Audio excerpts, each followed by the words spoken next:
How long do you play bowling both? Do I have to give this? This makes me sound old. No, no. No. 41 years. This is. I started when I was 4. Okay. And I'll be 45 in about a week. So. Okay. Yeah. And you? I've been bowling since I was 6 years old and bowling league since I was 7. Okay. And he's not giving his age. Did you see that? Yeah. How often do you train regularly and just before an upcoming event like championships or world championships, something like this? Go ahead. Well, it's changed a little bit for me over the years. When I was an amateur and working my way up through, I took off maybe 10 days a year. So I bowled almost every day, all year round. With family and other obligations now, I take a little bit more time off in between. I still have to bowl at least a couple of times a week. Okay. It's kind of what I say a maintaining phase. But when we get to where I'm coming up to tournaments, a month out or so, a month to 6 weeks, I start getting back in and practicing every day. Okay. And so it's probably, if I'm bowling good, it's maybe only 30 to 50 games a week. If I need some work, then it's whatever it needs to be. So it can be, it can be up to 100 games probably in a week to try and get back in shape. Okay. Do you train special parts of your game, like release, your approach, footwork, something like this, or do you just train lane play, transitions, ball choices? It's both. You know, and really Patrick Allen probably has worked harder than anyone else. Yeah? He's the biggest practice guy on tour, and Amleto's the biggest, still the best workout. I mean, he's in the best shape of anybody on tour. But my plan is you always have your base game, and your fundamentals always have to be good, or you can't do any of the rest of it. So the first part of every session is always about fundamentals and about footwork, making my swing straight, my positions, you know, my body position's good, and then it transitions into ball speed adjustments, and then releases, and then finally to the balls. So that's how a normal practice session works for me. So yes, he works all of it. Yeah. Okay. I see. You're many days a year. You're abroad or in foreign countries. How do you handle your career and your family? Do you use technologies like Skype or video chat to stay in touch? Well, and Skype's been a good, you know, it's been a great advance for us, a chance to see each other. And now, like everyone else, we have iPhones. And so as long as you have a Wi-Fi signal now, it's literally the same as it is, you know, bowling in California versus bowling in Thailand or Munich. Hit the FaceTime button and hi, and say hi. It's fun to watch the kids at home because now they know they can call Dad. No matter where he is. They'll push them. Let's call Dad. Let's call Dad. So things have changed. That's nice. Do you have other hobbies except bowling? 2 kids. Yeah. Okay. That's the big thing. You know, they're into baseball and basketball, and if you ever want to see Chris in his true colors, watch the boys play basketball. It's the coolest thing to see. He does some coaching on the side, and to watch that and their interaction is unbelievable. So we watch the kids play and cheer them on. And so she's a taxi driver, especially when I'm not there. So 2 passengers, 1 cab. Exactly. No fee. But and then on the side, I play a lot of golf. I still play a little bit of basketball, but mostly golf, and then throwing the baseball around. Lynda, what do you think is the best part of your game? Of my game? Yeah. Probably consistency.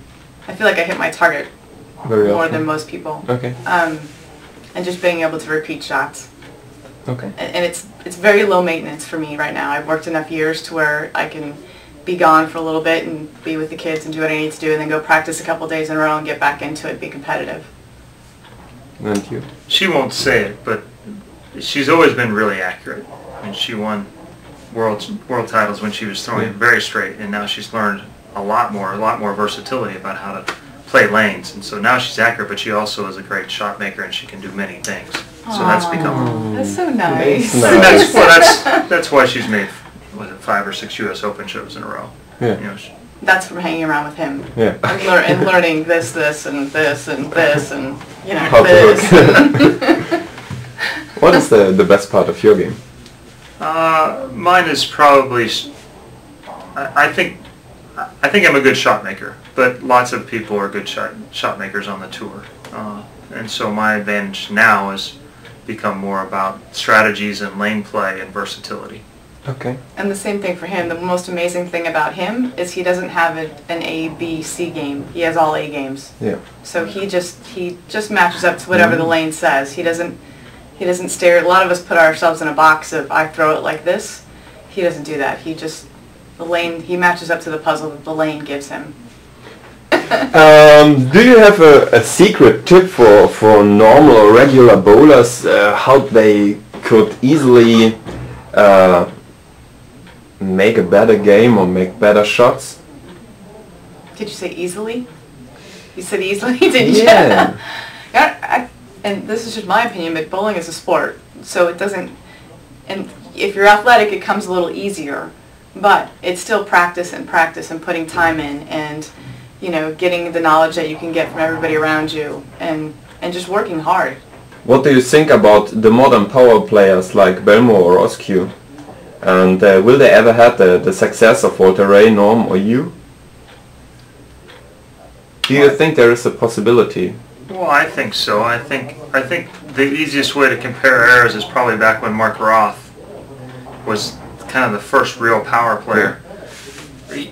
These guys have that kind of advantage over the rest of the field in the power department, and they're getting to be better shot makers. And so, anytime you have an advantage over the field in one category, you have a chance to make it. Now, if the environment fits that, they have a chance to go on a big run. We don't bowl as many tournaments as they did in their era, so I'm not sure anyone's going to win 40 titles anytime soon. But they probably have the best chance to be dominant, in an era right now. What do you think about the future of bowling? Because the USBC, the PBA, everybody loses member.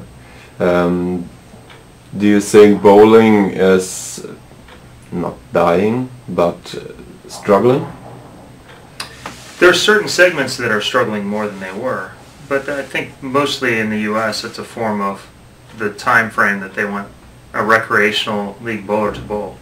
We have as many bowlers as we've ever had, maybe even more, but most of them are recreation. They go once a month or a couple of times a year. From the competitive standpoint, we're actually growing faster than we have in decades. High school bowling in the United States is the most successful high school program, fastest growing in the country, and the junior gold tournaments are going up. We're starting to see more and more local tournaments that are starting to get more entries and be successful. So there's more competitive bowlers than there's probably ever been.